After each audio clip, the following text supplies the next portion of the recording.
Dikenal sebagai pendiri Facebook dan orang terkaya di dunia yang sederhana, Mark Zuckerberg sering disebut-sebut oleh banyak orang sebagai inspirasi.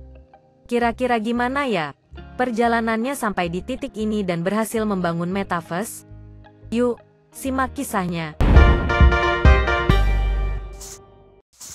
Sobat finansialku, siapa nih yang masih menyimpan foto aib-aibnya di akun Facebook? Minku juga. Gara-gara ditunda-tunda terus akhirnya kelupaan deh buat hapus foto-foto Minku zaman dulu yang alainya minta ampun. Bicara soal Facebook, media sosial ini bisa kita bilang sebagai media yang cukup tua. Karena sudah hadir sejak tahun 2004, setelah pamor Friendster meredup.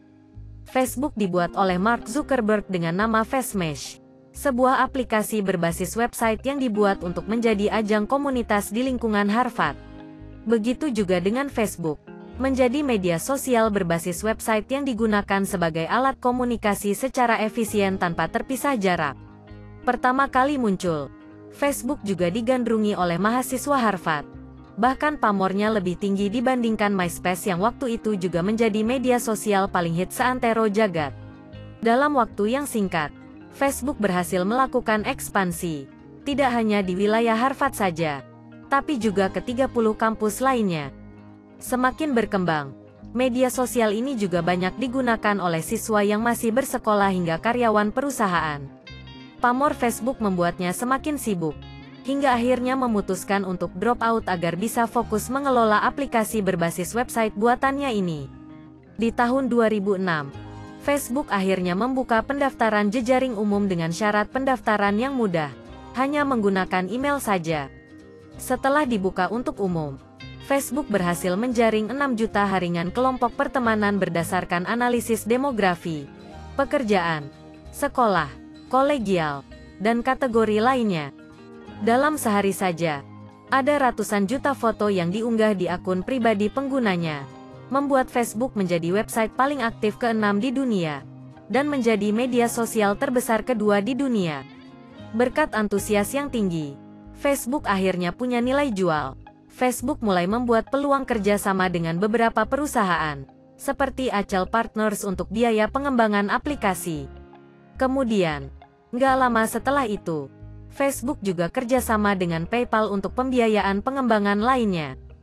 Nggak sampai di situ saja, Facebook juga mulai memperluas jaringan kerjasama, dan menggaet Greylock Partners dan Meritech Capital Partners untuk menjadikan Facebook sebagai aplikasi mobile. Nah, dengan perkembangan aplikasi yang pesat ini akhirnya menjadikan nama Mark nangkring di daftar orang terkaya di dunia.